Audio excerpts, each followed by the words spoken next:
I wanted to take the opportunity to talk about the proms because actually, as of a week tomorrow, it's the last night at the proms, which is one of those great British traditions. The proms has been going since 1895, and it was founded by one of the great English composers, Sir Henry Wood.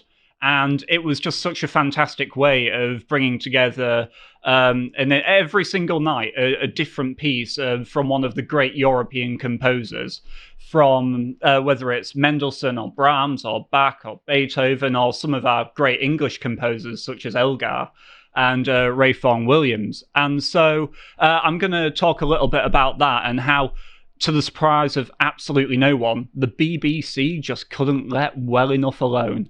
But before Did they Russell T Davies it? Yeah, they did. Okay, yeah. Well, they literally had a Doctor Who night at the proms, so yeah, they did. He was literally involved in one of them. So you jest, but no, literally. I mean, it's a jest, but at the same time, obviously, that's what the BBC is going to be doing. Right. Make it fake, make it gay, put a woman in it. But before we go to that, I'm informed that you should really buy a shirt. Not because you don't have one, but because the Islander shirts are just so good. Although if you don't have any shirts, you should probably buy some. To all of us watching from the Amazon rainforest, hello tribe, here are shirts. Buy a shirt. Because it's the last final day and the last final for the Islander merchandise from the first issue of Islander, which went really, really successfully, and we had loads of great contributors to it. And yeah, Rory designed a lot of the images, didn't he, for the merch, and it's really good. And as these guys have commented many times before, this is how they make their money. This is how Harry's going to eventually live when the Russians don't come to give him the money. So he needs the shirt money. So look, please buy a shirt, and if not, just move on with tremendous guilt. But now that we'll get you to do all our ad reads. But I thought I shamed people into buying stuff from us. You can tell I've never done this before. So seamless best tactic, or shame them in every way possible. Right. You really want to hide that torso? Buy our shirts. They come in 3 extra large for all you fatties out there. They do. Wow. If you ever find yourself falling out of a plane, buy one of our shirts. So if you guys don't mind digging me out of this one. Okay, for anyway. a second. Actually, carry on. We'll keep the focus on you, Harry, because if you're going to the right. next one, Sam. Must we? Yes. The next... If we... Oh, yeah, how... Dead it's button. stopped. Oh. It's dead button, dead internet. There we theory. go. Back Wrong one. No! No, the one... It's fine, I'll do it with the between mouse. those two. Oh, thank you. It's okay, The there's link nothing. is broken. Do you want me to... The mouse is dead as well. Oh, there we go. Hey. So, this absolute pearl, I know you posted this a while, but it stuck with me. Decolonize your mind. And obviously it's good to have you here to elaborate on all of this, but I think in particular, the one where you say, resist against hip-hop and jazz, and embrace classical and metal. And obviously, it's the classical that I really... Some people took against the metal part of it, but I do genuinely believe that metal speaks to the spirit of ancient European man. Right. And I think that classical music speaks to the Renaissance European man. And you've got all sorts of wonderful periods of Western music, from the Baroque era to the classical to the Romantic, and even into the 20th century, believe it or not. And again, to connect the two, I don't want to be that cringe guy, because there are some who say, if you think about it, metal's just like the new classical, bro. No, it's not, but there is a lot of heavy metal music which is explicitly influenced and cribs from classical music, including bands like Children of Bodom, whose early material has a lot of neoclassical, where they literally play Mozart with, a 4-piece lineup with it, but it really translates quite well. It's really good. So if you could... oh, yeah, you've got it. It's okay. I can... Unlimited power if the mouse wants to work. For some reason, the mouse isn't working, Samson. I got nothing here. No, it's dead. Swifties have no power here. Hey, look, we don't need to insult my music taste. Dead in the water. There we go. There we go. So this is a piece that I actually wrote last year. I've been hovering over this Proms issue for a while now. But let me just speak another moment about that tweet. Is that What I was saying there is not that you can't like those styles of music that I was talking about. I actually have enjoyed a lot of hip hop and jazz music. You like jazz? In my time, I do quite like it. The problem is that it is a foreign export that came to this country from America, and that if we want to really reconnect with our heritage and our roots and disconnect ourselves from the globalist world order that we exist in, we have to recognize something for when it is foreign and for when, sadly, hip-hop and jazz have negative influences as pieces of culture. Jazz is explicitly meant to be a deconstruction of typical styles of harmony, which is one of the reasons so many people find it difficult to listen to, because of the fact that it's kind of anti-harmony, anti-melody in many ways. And hip-hop, I wouldn't go quite as far as Ben Shapiro, who says that it isn't music at all, but it's pure focus on rhythmic elements and its combination with jazz in the first place, do mean that it appeals far more to basically a Black American style of music than it would to myself or anybody else. And I really hate seeing younger people, English people, European peoples, who become really obsessed with hip-hop, who then start to try and act like ghetto blacks in America. Oh, I agree, yes. And start adopting that language, adopting the slang, adopting the mannerisms. Because, one, it looks terrible on you. You look like a weirdo and an idiot, and people laugh at you for doing that. And two, you are further disconnecting yourself and becoming from your local traditions, your local culture, and becoming more of a global citizen, which I hate to see. Same in every commercial gym, the sort of gutter pop that has now fallen back to being Jamaican grime, American rap, and Jamaican, as well, actual Jamaican dance hall music, which is constant. Like, you'd hear it at Notting Hill Carnival, and I'm trying to get a few reps of bench out, and I'm just hearing about grinding, and my earphones are not loud enough. I just drown it out with ridiculously heavy metal. I turn it which up to honestly full, really helps to get those extra reps out. It really does, honestly. So what I was talking about, though, was actually funny enough. So I moved, I don't live there anymore, thank God, but I moved to London about 4 years ago and lived there, tolerated it for about 4 years. And whilst I was there, one of the things that I thought, well, I'm here, I should go to the Proms, right? I should go to the Royal Albert Hall, which is a gorgeous, eloquent building from the Victorian era. And I've been there. Yeah. Wonderful. I saw Stephen Wilson play there in 2015. A wonderful gig, amazing venue. And the acoustics are phenomenal as well. Yeah. It's just so perfectly tailored to... Yeah, but I'd always heard the odd classical piece, and I thought, oh, that's really nice. Oh, I know that one, those sorts of things that you say. But then... Actually, there was a genuine point of principle that, no, I'm actually going to go. Yeah, I don't know this piece, but I'm going to go, I'm going to listen, I'm going to step into that unknown. And because also if you book on the morning, you can it's more accessible than theatre or even cinema these days. You can get a Proms ticket for £7.50. Yeah, so if you book on the day. So it's really accessible to anyone. And... this piece, I won't go through it really because it's there for people to view, and I don't want to just regurgitate all the talking points I've already written, but I just have some musings about it in terms of the etiquette, the social, sort of social customs of it, because it's one of those things that people take it really seriously. And in a society where everything is just constantly made flippant and it was actually a really refreshing experience to go there and people, no, we're not just, you're not having your phone out, or no, shush, or any of that, right? Everybody gets it. Everybody gets it. Pay respect to music, yes, as an experience in itself that has value as the experience. Yes, and it's a perfect cauldron of social shame if you diverge from it. So I got this because it's a banger, but also because I actually want to specifically go back to this because this is 2009, right? So we're coming to the end of the Blair era and everything. So yeah, if we could just play 2 minutes of that, because more for the visuals and the song, which everyone knows, but I really want to get this across.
We can leave it there. That kind of gets the point. I happen to notice something about the crowd. Oh, do tell. They're all English. Ah.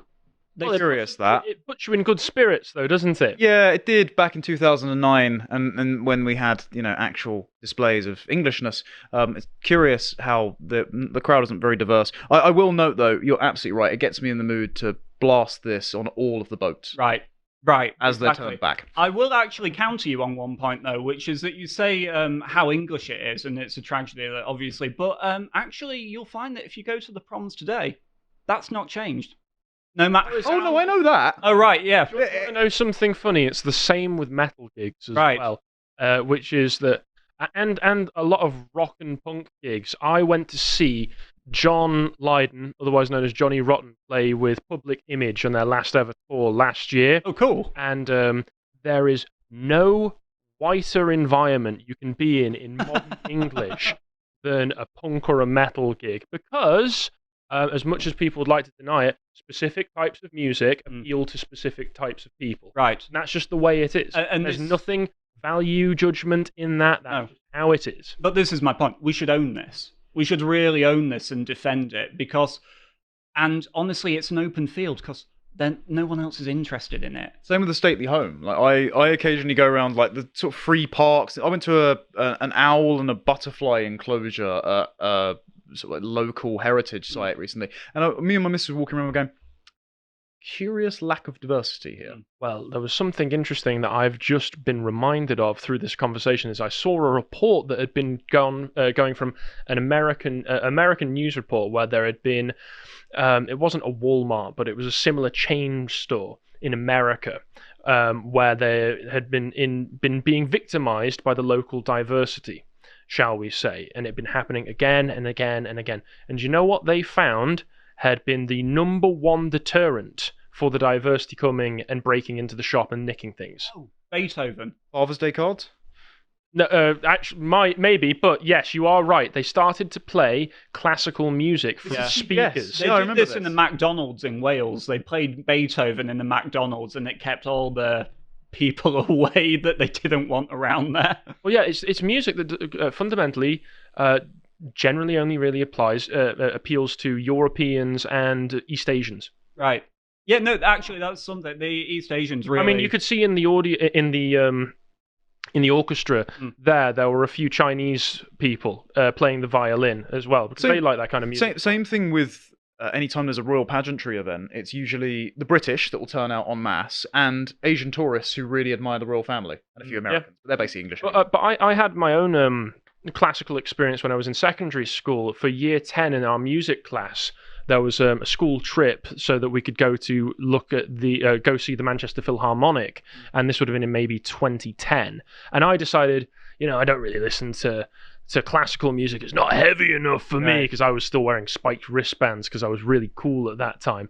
But I decided to go because why not? It was an experience, and it really was one of those moments. I get there skeptical and I come out true believer, because it was magical experience.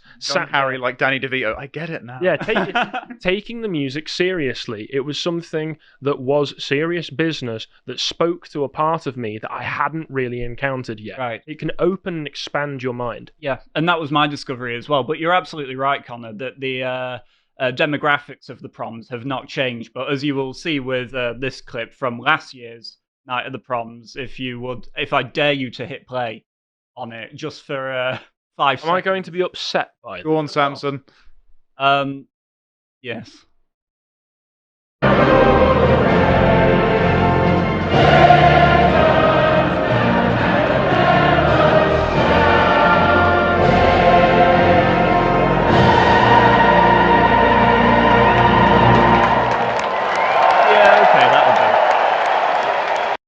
Thanks.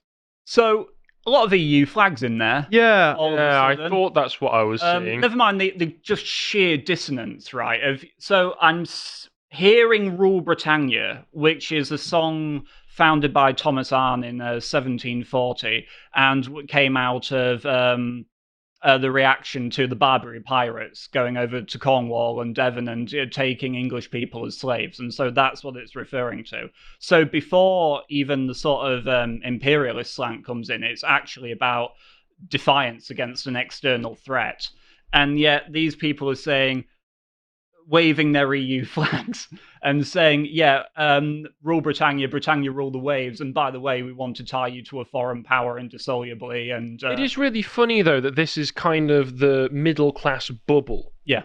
Put into picture, though, isn't it? All of these people who go out of their way to enjoy striving higher-class forms of music and environments like the Royal Albert Hall also support all of the policies that would destroy that and take it from them forever because they are too stupid and insulated to realize that there are consequences to their beliefs and actions. They're also the let's think of the food people when it comes to immigration, but exclusively shop at Waitrose. Yes. But the other thing to mention with this as well is the fact that the people in there, of course, it is in London.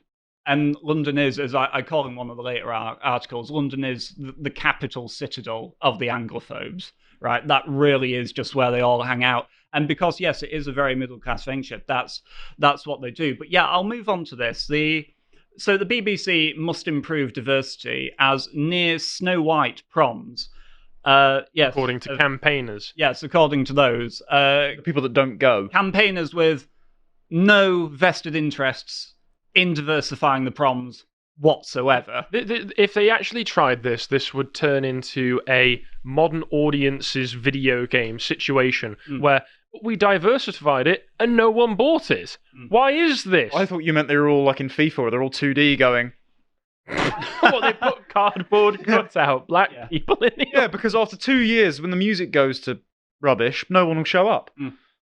Well, I mean, if you're trying to attract the audiences, then you will have to change the music to do that. And again, this isn't the sort of music that appeals to an audience beyond Europe and Asia. Because they don't apply colour swatches to who can buy the ticket. So if they're not already organically showing up... Not yet. But I have to admit, right, I do admit, the guy's got a point. I can appreciate the logical consistency of a random fentanyl-addicted drug dealer dying in Minnesota and that logically concluding that we have to diversify British concert halls. I get that. That just obviously makes sense.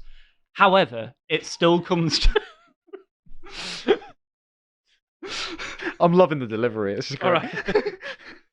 However, a great deadpan, man. However, the fact of the matter is that it still comes... They're not buying the tickets, right? They can diversify it, but the fact of the matter is, as you're saying, because they don't see their roots in it, right? It doesn't matter how many diverse people they put in the orchestras. They just don't feel it's their music. Again, another analogy. It doesn't matter how fat, black, and gay you make the comic book characters. Fat, black, gay people don't buy the comic books. And neither will I if you keep... Yeah, neither will I. Okay. Yeah, we can go to the next one. Yeah. Oh, it's fine. I won't scroll down on it, but there's a point in that where it just sort of says that they're also striving for equity in a 50-50 split of male to female composers as well, which is of course absurd because it's mostly men who want to become musical composers. Well, the same with This is something that's happened in metal as well. Really? Where are all of the women playing metal? Listen, there is about maybe 10% of metal bands with female vocalists and other musicians. That's all you're going to get. And those ones that do it are generally very good at it. So just leave it alone. The same thing happens. I was having a chat to my dad because he just said, I'm not going to donate to charities anymore because they've all got some sort of charter. And so we went through the most innocuous charities you'd expect. And I usually do, because I'm a nerd in this way, the annual RSPB Birdwatch, because I like birds. I went on their webpage. That's very wholesome comment. Yeah, that's very sweet. I have a soft side. When I went on their website, they have a diversity, equity, and inclusion coordinator page. Like they go, we are striving for equity in bird watching. Okay, one, it's only done by autistic men. Two, you're a bird charity. Why are you talking about black people? But it's everywhere. Yeah. It's just constantly everywhere. Everywhere the English are trying to be English. Maybe they're like, hey, you've heard one chirp. Now try out a few others. Ceiling bird watching. No, the problem is, Harry, they won't be able to do it because they just don't hear it. Anyway. We'll move on. Yeah.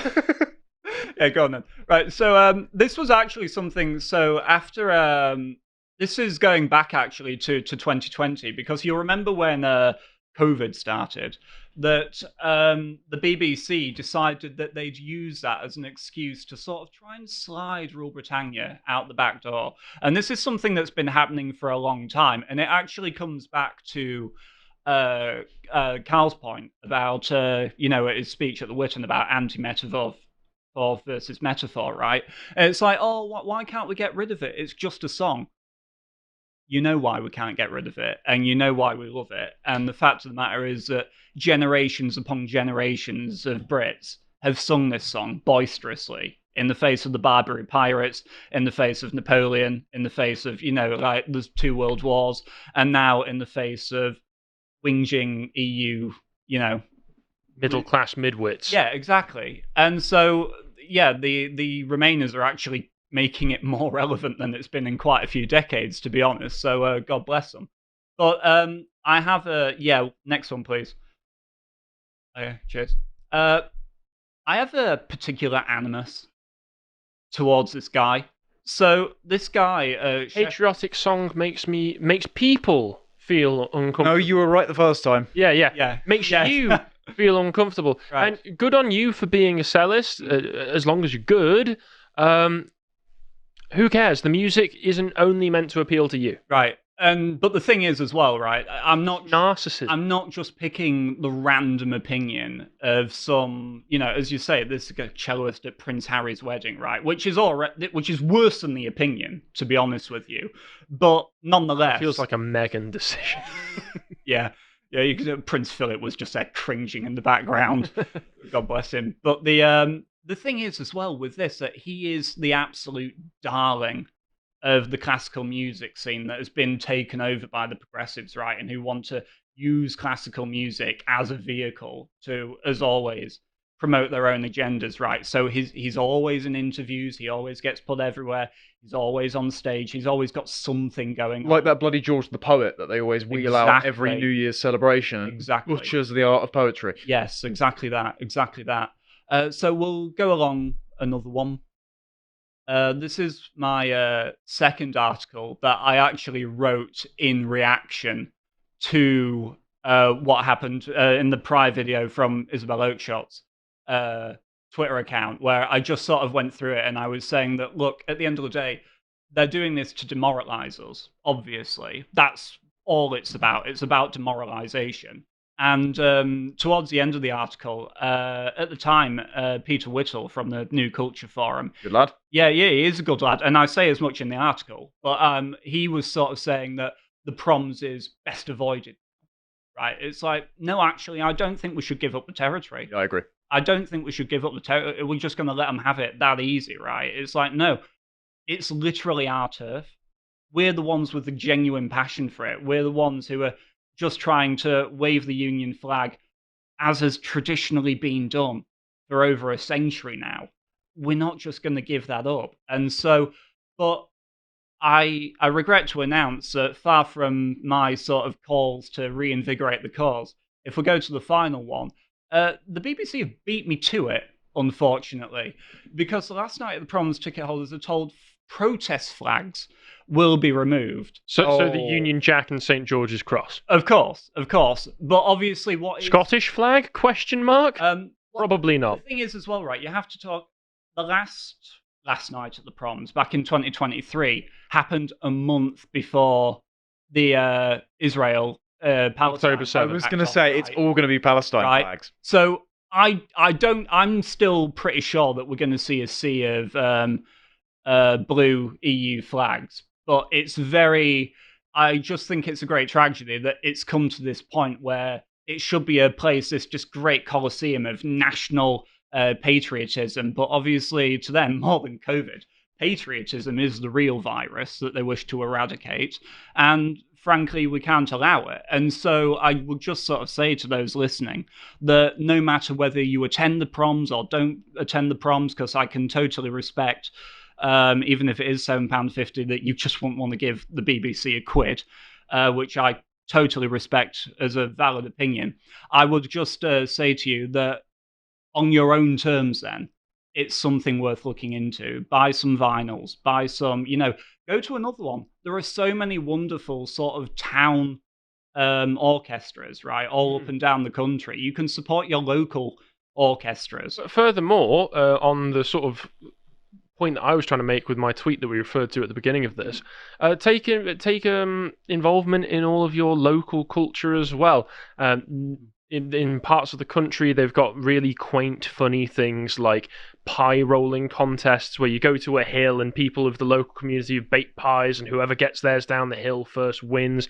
There's lots of local battle reenactments because, of course, Britain is a country filled with battleground sites where every single inch of this country has so much history in it. Yeah. Go and attend those. Maybe even take part in them yourself. There's so much that you can still do to really get hold of and keep a hold of your local culture. Yeah, for sure. So yeah, that's my sort of overall thoughts on it.